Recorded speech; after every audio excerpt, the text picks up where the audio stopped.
This morning, as people prepare to pay their final respects to conservative activist Charlie Kirk, my husband's mission will not end, not even for a moment. the debate around free speech, civil discourse, and violent rhetoric grows louder. Leadership always matters. We, as independent as we are as Texans, as Americans, our elected officials set the tone, set the example. We hear from an expert with a direct request to our elected leaders. His message, turn the temperature down. And whether we believe it or not, we're all watching and we're following suit. Then, in a rare interview, I think a party that's too influenced by a few is ultimately... a major donor fights back against a Republican effort to kick elected officials off the ballot. I don't think it's just not very good. I think it's ultimately potentially devastating. And a scramble of new developments impacting your vote in the 2026 election.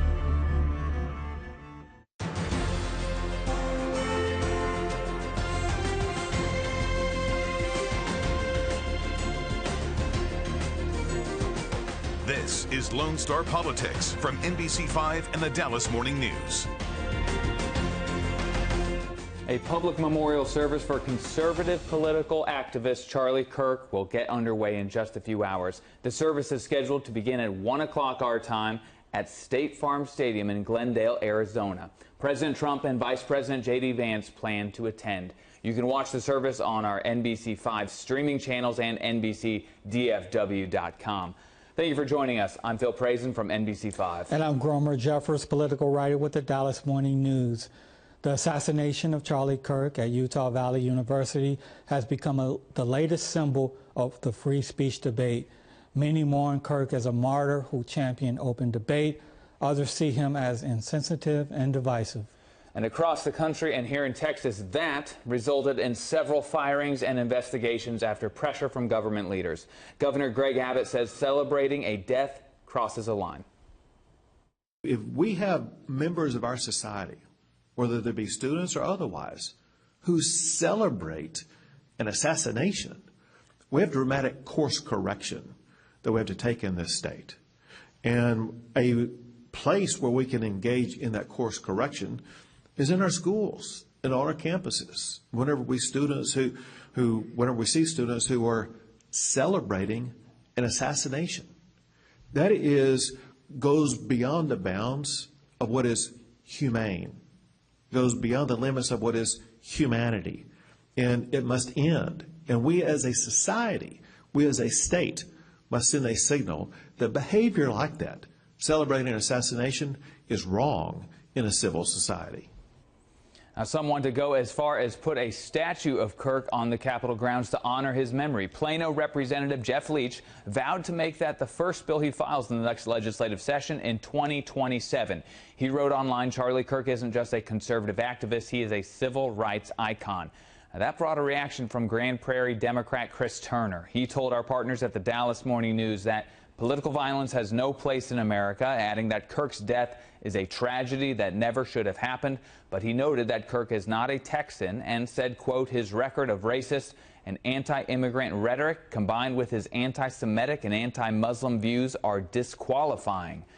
The Texas Lyceum is the oldest leadership nonprofit in the state. Their goal is to educate and prepare future state leaders and promote civil discourse. President of the Texas Lyceum, Creighton Webb, before their quarterly meeting, spoke to us this week. Diagnose the state of civil discourse here in 2025. It's unlike anything perhaps we've seen, especially in our lifetime. It's difficult, it's divided. The whole notion of talking about partisan bickering just seems like child play. Now, with not only the murder of Charlie Kirk, but the murder of Minnesota Speaker of the House Hortman, the arson attempt for Governor Shapiro in Pennsylvania, and of course the assassination attempt on then candidate President Trump a year ago, we see political violence on the rise, and that's just unacceptable, and frankly, it's scary. And what do you feel like are the major drivers of that? Well, I think it's pretty clear that our elected officials have found a voting base on both sides with the extremes. And so in many cases, we have very moderate, reasonable, smart politicians, conservatives and liberals, who have realized that to get reelected, they have to go to their base. And that base continues to move further and further to the extremes. We have folks in this country that are scared and are concerned, and rightly so. But what's happened as a result is the tone has become not just negative, but downright violent and disturbing. We've degraded into name calling. And the idea of being able to disagree without being disagreeable almost seems impossible. How do you translate that to a very online, young community? I think we're called on to behave differently. First, seek to understand before being understood. The Lyceum has been out promoting what we're calling a campaign for civility. Not only calling on elected officials to disagree without being disagreeable and to seek to understand before being understood, but also the electorate. We the citizens have a responsibility in this as well. And I think there's three basic things that all of us can do. Okay. First of all, we can proactively seek out people who don't agree with us. If you consider yourself a Republican, it's healthy to have a conversation with someone who considers themselves a Democrat. Second of all, find the shared values. Most of us, if we really begin talking about what's important to us in our lives, our families, our heritage, we're going to find we have far more in common than what separates us. And third, quite frankly, we need to diversify our media input. We're living in an echo chamber. People surround themselves, listen, watch, and read media that they agree with. And that just means that the noise gets louder, the temperature gets hotter. It's road rage without the road. And this is a dangerous road to hoe. We've got to begin seeing other points of view. Are there any policy suggestions at the government level or in the corporation level, or is this just changing hearts and minds as individuals? At the end of the day, it may be simple to say, but this is about behavior. This is about embracing what has made our democracy strong for so long, both in Texas and nationally. It is good to disagree. How should one deal with somebody that may offend them? You know, using Charlie Kirk as the specific example this week, a lot of people are getting fired for celebrating his death, also for, you know, kind of posting online the things they found offensive that he said, kind of to justify what happened. If somebody offends you, how do you deal with that in the public sphere? Yeah. Well, I'm no psychiatrist or psychologist, but I can tell you this. We need to lower the temperature. In my opinion, there's no room for name calling in civil discourse or in conversation. And I think most Texans, most Americans don't want that anyway. The Texas Lyceum does a poll every year. This year, 69% of the 1,500 people we polled all came back and said, yeah, we think that we can see eye to eye, behave better, not be so adamant, ferocious, full of temper and anger and venom in the way that we talk to each other on social media. So I think number one in the advice column is take a breath. Never respond when you're angry. Name calling, number three, is never okay.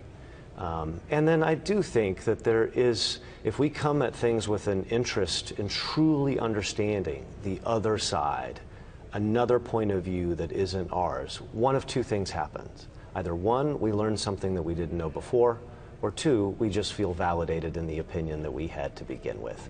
Either way, if you can end the conversation, whether it's digitally or in person, shaking hands and agreeing to disagree, you've got one more friend than you might have had before, and we all could use more friends, even if they don't agree with us. Let's pick it up there, because there are going to be some things that aren't going to change. The incentives for a lot of this. Voters seem to be rewarding leaders from the president on down to city council who are out there saying, you know, inflammatory statements. Right. And then also the social media companies, it is in their business model to encourage this. They want engagement. Yep, they want engagement, and they benefit by people being in their silos. It's easier to develop the algorithms to reach them. And then with the engagement, you have people at each other's throats and don't like each other. And that's kind of what has to change. He's right about being able to disagree with somebody without hating them and all of that. But at some point, you're going to have to, it is on the consumer and on the American to do things better. Coming up, a rare interview with a new behind-the-scenes power player, his quest to stop a controversial move from the Republican Party. And an exodus of Congress. 11-term Representative Michael McCaul among the latest to announce he will not seek re-election. We take a look at why so many lawmakers are deciding to depart D.C. Next month, Republican elected officials accused of deviating from the party's platform may face punishment from party activists. And it may go as far as being blocked from the primary ballot, Gromer. Last week, we spoke with Texas Republican Party Chairman Abraham George about the inter-party struggle. One of the reasons why we got 43 legislative priorities passed, bills passed, is I think it's mainly based on the central process. We finally have a stick that we will say, well, you're not acting like a Republican. We don't want you to run as a Republican. The censure resolutions will happen on October 11th at the Capitol in Austin. But a major donor plans to fight back against this effort to kick elected officials off the ballot. Amarillo businessman Alex Fairley inked an op-ed in the Dallas Morning News and promises to fund a legal battle to defend the candidates. We began our conversation with him asking what's wrong with using a stick, as George calls it, to force Republican lawmakers to vote for their priorities.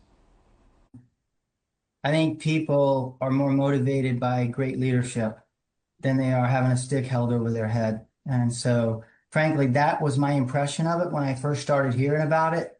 And I thought, wow, if I were the leader, I might take a different approach to it. So, listen, you can lead however you want, but to me, a stick is not the best way to lead. You have the situation where obviously the party wants to control its nomination process, but at the same time, you have conservative voters. So where do you stand on that? Yeah, using the Rule 44 and its potential punishments as a stick, I think it's an issue by itself. But the more core issue here, in my opinion, is that they're essentially taking away people in a district's right to pick who their representative is going to be. And I think that the thought that 64 or 5 people ought to get to decide who runs, like, for instance, whether Speaker Burrows would get to run again, it doesn't make sense to me. I think people ought to get to decide who they get to vote for and who they want to put in office as their representative. Is the Texas Republican Party, is it too controlled by the few activists that get together at conventions and that make the loudest noise? Yeah, I'm going to say that I'm new to this, so someone else's perspective may be broader, but I'll say as a virtual newcomer, I think the Texas Republican Party is over-influenced by a few and not so much influenced by the many. You know, if at the end of the day, the Republican Party is somewhat of a private organization, if they make this decision to kind of whittle the power structure on who makes the decisions, what is the state of Texas? How does that impact the state of Texas? Yeah, I think the states are gigantic, and it's really why I stepped into this issue. Again, 6 months ago, wouldn't have even thought about it. But I think if you look back over history, organizations' attempts to narrow down and refine who gets to be in and out are usually devastating and negative ultimately. And so, yeah, I think that it opens the door to our opponents. I think we'll have fewer Republicans and Democrats in the long term. And I think a party that's too influenced by a few is ultimately, I don't think it's just not very good. I think it's ultimately potentially devastating. Yeah, because there will be a side they're kind of looking for purity, right? They're saying the Republican Party needs to believe in A, B, C, D, E, F, and if you don't, you're not in the Republican Party. You know, the issue, your point is good. The issue is such a principled issue. Like wherever you are in the spectrum of Republicans right now, do you like the influence of the people that are kind of in charge of the Republican Party right now? In 20 years, you may not like that, and you'll be very against this. So the thought that the Republican Party ought to represent all the Republicans in Texas, and we can't have a leader, and I don't mean a leader, but leadership, including the SREC, who I think it would be devastating if we had a leadership that selects a narrow scope of those Republicans and says, we really like them, we're going to support them, and everyone else we may undermine or try to not let get on a ballot or discourage from being voted for. So yeah, I think it's a slippery slope that's straight down once we go off the side of it. And that effort that you describe is happening and probably will continue to happen. You're a man with a lot of resources. Are you going to try and be a counterweight to that, either on the political field or in the legal field? Yeah, my intention really is not to have the fight. Sometimes you just need to say, hey, could we stop and think about this for a minute, which I've done with a couple of statements that I've made about it. But yeah, someone needs to be a counterweight, and you hope you just don't have the fight. But yeah, I'm actually going to see this through. Listen, it's not an inexpensive decision. As we sat down and began to build a team, a legal team, and asked in litigation, if you're paying attention and smart, you stop and ask the lawyers, okay, where could this go? What could it cost? How hard is it to win? And this is potentially a $2 million, $3 million fight if it goes all the way to its end. So the goal is never to have a fight. And besides the things I've said publicly, we've been doing some reaching out and talking to people on, if you will, the other side, the Republicans. I wouldn't refer them to them that way, but to try to see if we can, dial this thing back. You don't want to have that fight, obviously, but is it worth it just to clarify for future leadership that you can't have this kind of rule? Yeah, it's absolutely worth whatever it costs. Still ahead, the Grammy-winning Texan that is leaving the stage and jumping into the race for Congress, Gromer. That's next on Lone Star Politics.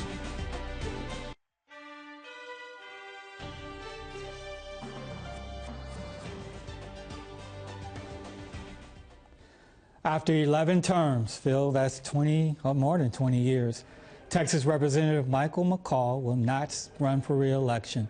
The Austin Republican and chair of the Homeland Security and Foreign Affairs Committees said his father's service in World War II inspired him to pursue a life in public service. And now he is ready for a new challenge in 2027. Other Texans also leaving D.C. Houston area Republican Morgan Luttrell. Republican Chip Roy from the Texas Hill Country is running for Texas Attorney General. And a victim of redistricting, Democrat Lloyd Doggett from the Austin area announced his retirement from public office if he has to run against Congressman Greg Casar in a primary. In all, so far, 27 members of the House and 10 senators have announced they will not seek re-election in 2026. Compare that to 20 in the 2024 cycle. I've spent decades using my voice to bring people together. Now, I'll use it to fight for the place we call home, because this is the only stage that really matters. Meanwhile, others are getting into the race, including South Texas native and Latin Grammy-winning musician Bobby Pulido.